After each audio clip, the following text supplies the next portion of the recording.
Fala galera do Fato Livre, tudo bem? Professor Rogério aqui com vocês, Geografia na Veia, hoje falando aqui com vocês sobre fontes de energia. Nós sabemos que nós temos várias fontes de energia renováveis e não renováveis, e são essas fontes de energia nas quais elas fazem com que o mundo se movimente, o mundo tenha energia elétrica, o mundo tenha transportes, o mundo possa, o ser humano ele precisa e sobrevive baseadas nessas fontes de energia. Então, vamos fazer essa aula em duas partes, onde eu vou falar para vocês um pouquinho dos principais tipos e fontes de energia que nós temos usuais aqui na nossa vida.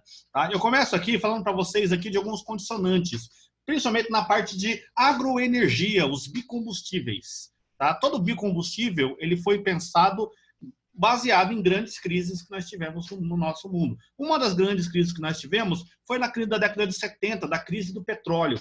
Então, todos os grandes países exportadores, né, e produtores de petróleo, extratores de petróleo, tiveram ali uma dificuldade muito grande, não só na extração, mas na revenda, e o preço subiu muito.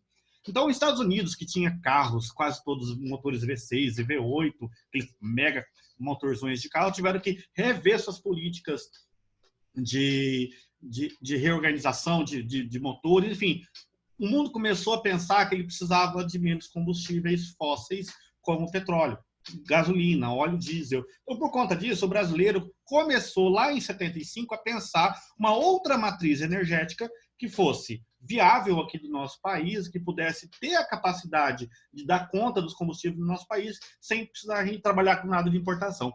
Aí nós criamos em 75 o Proálcool, que é o Programa Nacional, né, do Álcool Combustível, né, o chamado álcool próprio para carro. Esse programa ele viabilizou todo um setor muito que estava, não só que estava apagado, mas um setor que já estava no Brasil desde a época do descobrimento do Brasil, que é o setor, né, de sucro alcooleiro, o setor de cana-de-açúcar. Então, um produto que sempre foi muito vendido externamente para o Brasil, que foi o açúcar. O Brasil sempre foi exportador de açúcar. Toda essa fazenda, toda essa estrutura, ela foi pensada e reviabilizada para a produção do álcool através da cana-de-açúcar. Então, o homem, né, através da sua inteligência, do seu pensar, consegue visualizar outras matrizes energéticas. O álcool, como matriz, né, e fonte de energia, foi bem interessante para o Brasil, porque criou um viés longe da crise do petróleo que estava ocorrendo lá. E fez com que carros a álcool, primeiramente, começassem a andar nas ruas do nosso país, depois carros bicombustíveis, que usam, né, nós chamamos os carros flexíveis, que usam tanto gasolina, de petróleo, quanto o nosso álcool de cana-de-açúcar. Então, o Brasil ele foi à frente desse tempo e conseguiu viabilizar uma nova matriz energética. Lembrando que outros países também usam álcool, mas não de cana-de-açúcar. Nos Estados Unidos, por exemplo, a cana-de-açúcar, o álcool de lá não é de cana-de-açúcar, é de milho. Tá?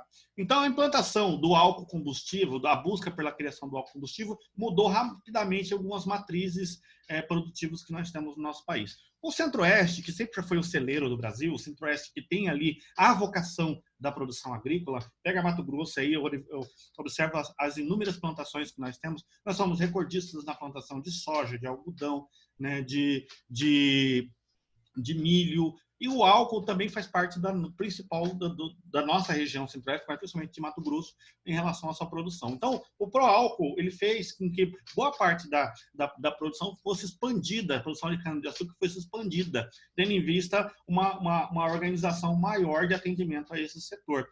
Né? E agora nós temos alguns impactos ambientais desse tipo de matriz dentro do meio ambiente. Primeiro, toda a usina de cana, logicamente, ela tem que fazer ali o recorte da cobertura vegetal natural que era da região e a transformação disso. No Cerrado, por exemplo, teve toda a retirada da cobertura vegetal do Cerrado para a plantação de soja. Pensando que soja, não só soja, mas também a de cana-de-açúcar, né?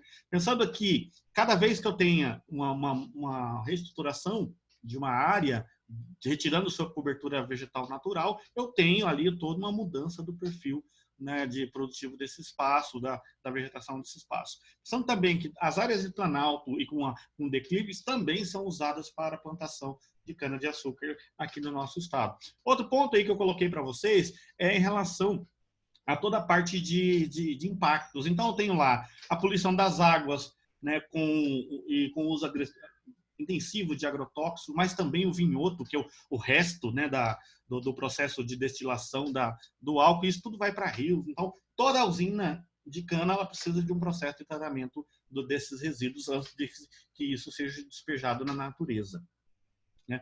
Também colocar aqui a queima dos canaviais.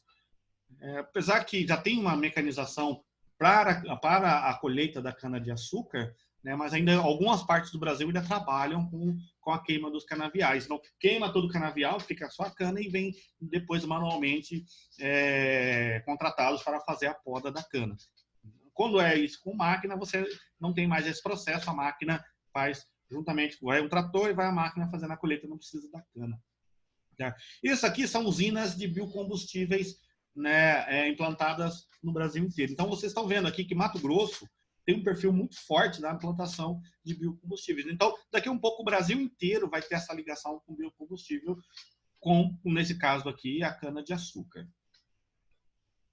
Tá? Biodiesel. O biodiesel ele foi pensado na década de 80 também como uma matriz energética paralela ao uso do petróleo, buscando uma viabilidade econômica, buscando uma outra forma que não venha especificamente, né, do petróleo. Então, a criação do biodiesel ela vem principalmente na extração de plantas, né, olaginosas, plantas que possam gerar óleo.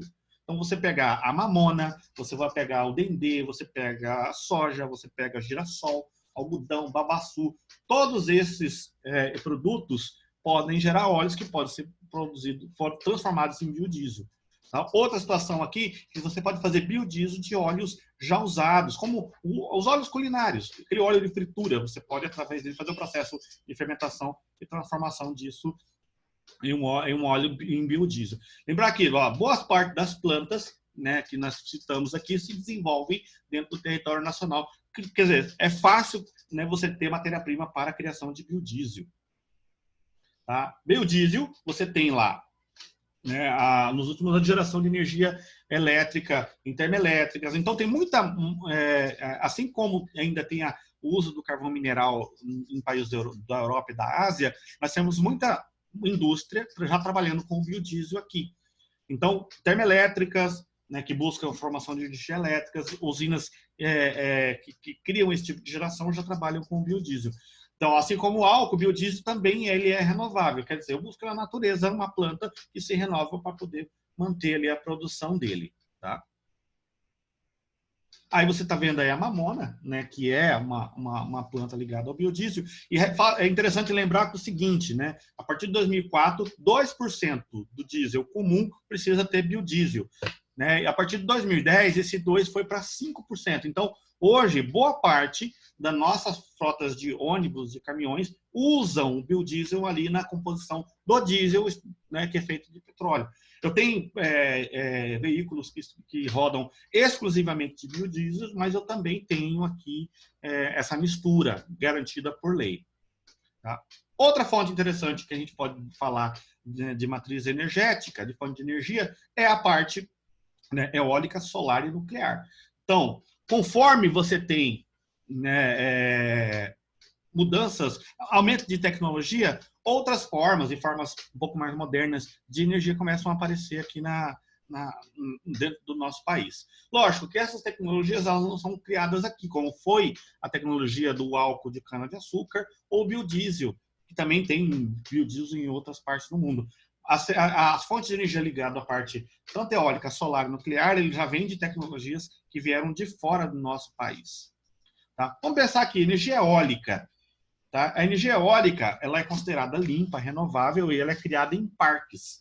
Tá? Então, você já deve ter visto em filmes, em imagens, né, aqueles grandes ventiladores que são colocados em áreas que com muito vento, para que esse vento mude, movimente essas pás, e o movimento dessa pá ali tem uma máquina que produz energia, um reator que consegue criar energia com a movimentação daquelas pás. Então, instala-se essas turbinas eólicas, né, principalmente em relevos de planalto, tem dinâmicas de vento, e onde eu posso fazer uma linha de transmissão. O Brasil passou muito tempo buscando ainda áreas que pudessem criar esses parques de energia eólica, porque preciso de vento. Então, não posso colocar isso dentro de uma região que não tem um fluxo de massas de ar no qual possa gerar impactos em relação ao vento. Então, as condições elas precisam ser, né, morfológicas, a formação do relevo, elas precisam ter redução de velocidade de vento para que eu crie o efeito, ela tem que ter parte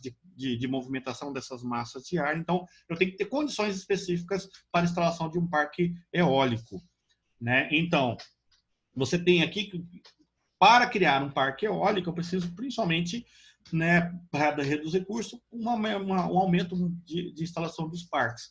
Assim como a energia solar, ela só começou a ficar acessível quando você teve difusão e aumento da produção por conta de consumo, os parques eólicos também estão caminhando nessa direção. Então, no Brasil, eu tenho alguns potenciais muito interessantes de energia eólica e produção de energia eólica, né? Por mais que ainda o potencial ainda é subaproveitado, eu ainda tenho uma possibilidade muito grande de fazer com que o Brasil se torne um grande parque eólico, como eu tenho na Europa.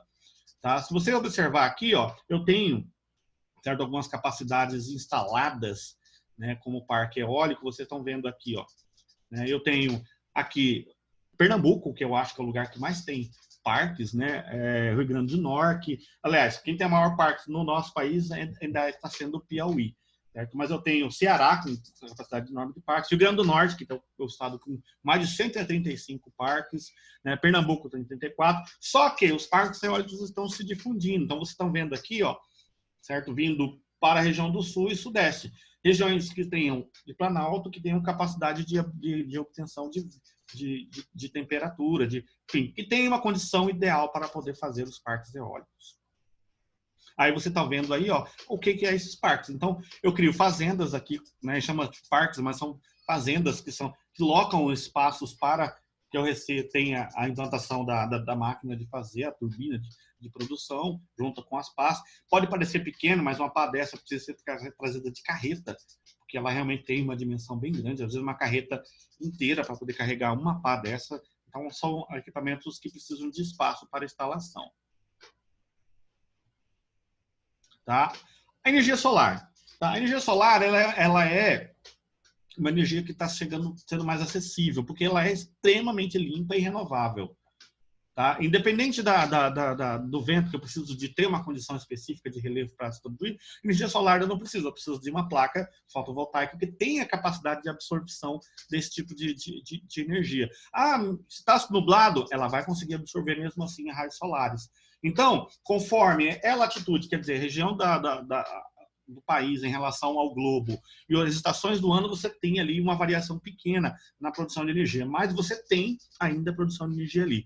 A nível mundial, você tem ali na região do Equador, né, uma parte que tem variação na duração menor solar, né, em relação às partes dos trópicos, tá? Então, o Brasil, como está ali do Equador para o trópico, você tem ali uma condição interessante da produção de energia elétrica, energia solar. E funciona de forma muito simples. Então, você tem lá um painel solar que faz a absorção e faz a captação do raio solar, que isso vai criar energia elétrica, ele vai fazer um conversor de corrente e vai jogar isso numa corrente dentro da sua casa. Essa corrente ela é colocada no medidor de energia. Então, como a energia elétrica ela não pode ficar parada, a que a sua casa dê conta de consumir, bem, o que não consegue, o excedente, é colocado numa rede, né, elétrica e é computado na empresa, né, que faz o fornecimento de energia elétrica para que você ganhe créditos. Esses créditos depois podem, né, ser usados para bater uma taxa de luz ou até em duas casas, né, de parentes que você indique para que esses créditos sejam depositados lá. Então, no Brasil, nós temos aqui uma matriz, no Brasil não, ao nível de mundo, né? Nós temos aí 26% já de plantas e casas, e está crescendo o uso da energia solar ao ponto de eu ter 26% da energia, né, desse tipo de energia sendo instalada no planeta inteiro. Tá? Então, países que mais usam energia solar vai ser a Alemanha, a Itália, Espanha, Japão, China, República Tcheca. Lembrando que a energia solar, gente, não é só para casas. As indústrias também usam hoje muito a energia solar para manter ali as suas plantas e o seu uso elétrico. Vamos aos exercícios? Tá? Esse aqui lá do SPSEX, né, que é uma das provas mais difíceis, tanto quanto o Enem. Ele fala o seguinte: sobre a matriz energética mundial, os seus efeitos da emissão de gases de estufa, podemos afirmar que, a maior parte da geração energética da China está vinculada ao carvão mineral, fato este que explica níveis totais de emissões chinesas de gases de estufa supere largamente os dos Estados Unidos. 2. Assim como no Brasil, a França apresenta uma matriz energética mais limpa do mundo, né? Pois ambos países priorizam a exploração de vastos recursos hídricos. 3. Apesar da energia nuclear, que é a mais limpa, desempenhar papel de destaque são os combustíveis fósseis que predominam a matriz energética norte-americana. 4. Embora a energia nuclear esteja entre as matrizes energéticas mais limpas do mundo, a Alemanha lançou em 2011 o projeto de desativação gradual de todas as centrais nucleares. E 5, na produção de biocombustíveis, a matriz energética do milho é bem superior à de cana-de-açúcar, já que existe uma área plantada bem menor para se obter a mesma quantidade de energia. Vamos à resposta certa? Tá? Quais dessas alternativas estão corretas? A, 1, 2 e 3. Aliás, A, 1, 2 e 4. B, 1, 2 e 5. C, 2, 3 e 4. D, 1, 3 e 4. E, 3, 4 e 5. Agora sim, vamos à resposta correta em relação à matriz energética do mundo. Tá? 2, 3 e 4. Vamos lá? 1, 3 e 4. Olha lá as questões. 1, porque realmente a China, por usar ainda muito carvão mineral, ela ainda polui muito. A energia nuclear, por mais que ela é limpa, tem vários países que estão optando pela energia eólica para trocar essa matriz. E realmente, a Alemanha e os países da Europa estão deixando de investir na energia nuclear para que possa ter uma outra matriz energética. Ok? Meus queridos, é isso. Um abraço. Até a próxima.